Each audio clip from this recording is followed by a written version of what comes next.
অবশেষে ১৩ই মার্চ ২০২৬ চলে এলাম উজ্জয়ন মহাকাল দর্শনে।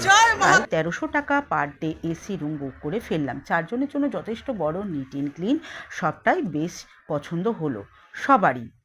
আমাদের হোটেল থেকে মাত্র ১০০ মিটার দূরেই মন্দির ছিল। রাতে বিশ্রাম নিয়ে সকাল সকাল বেরিয়ে পড়লাম মহাকাল দর্শনে।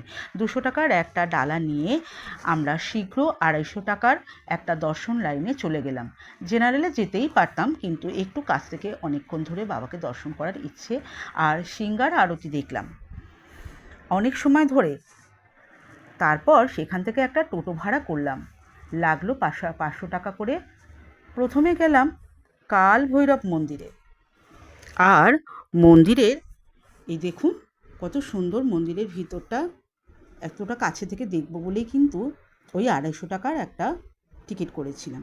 যাই হোক, এরপরে আমরা চলে গিয়েছিলাম ৫০০ টাকা প্রথমে একটা অটো ভাড়া করলাম, করে সেইখান থেকে আমরা চলে গিয়েছিলাম আমরা কাল ভৈরব মন্দিরে। আমরা কিন্তু বাড়ি থেকে সবাই মদ নিয়ে গিয়েছিলাম। শুনেছি বাবা নাকি এই প্রসাদে নাকি খুব সন্তুষ্ট। তারপর আমরা গেলাম গড়কালিকা মন্দিরে, সেখানে মাকে দর্শন করলাম। এরপর গেলাম মঙ্গলনাথ মন্দিরে। সেখানে মঙ্গলনাথ শিবেরই এক রূপ।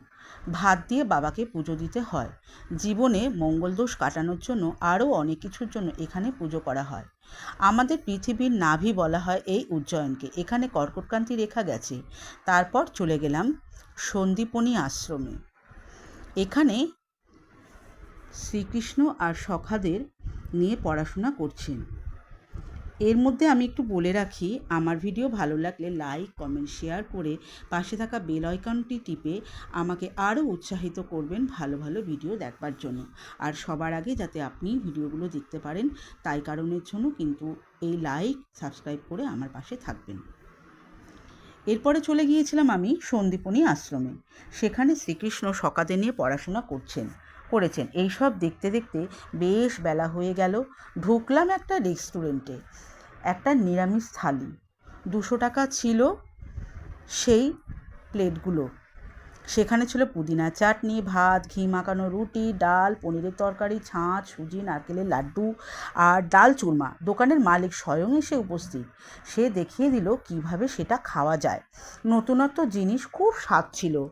তারপর চলে গেলাম বরফিলি গুফা। অনেক সাধু এখানে থাকতে দেখলাম। শেষে রুমে এসে একটু বিশ্রাম নিলাম। অনেকটাই তো বেলা হয়ে গেছে না, আবার তো বিকেলবেলা বেরোতে হবে। সেই সব কারণের জন্য একটু না বিশ্রাম নিলে পরে তো শরীরও খারাপ হয়ে যাবে। আর কিন্তু খুব ভালো লেগেছিল ওই ডাল চুরমাটা, অপূর্ব কিন্তু লেগেছিল আমাদের খেতে। এই হলো আমাদের বরফিলি গুফা। এর মধ্যেতে নানান কিছু দেখেছিলাম। বিকেলবেলায় শিপ্রা নদীর ধারে আরতি দেখতে গেলাম। এখানেই সিদ্ধ বট আছে, ওই যে ছোটোবেলায় বিক্রম বেতালের গল্প ছিল না, সেটি। কিন্তু এইখানে বাবার সাথে সাথে মায়েরও সতীপীঠ দর্শন করতে চলে গেলাম হরসিদ্ধি মাতা মন্দিরে। এখানে মায়ের কনুই পড়েছিল আর প্রদীপ প্রজ্বলন, সে এক অদ্ভুত দৃশ্য।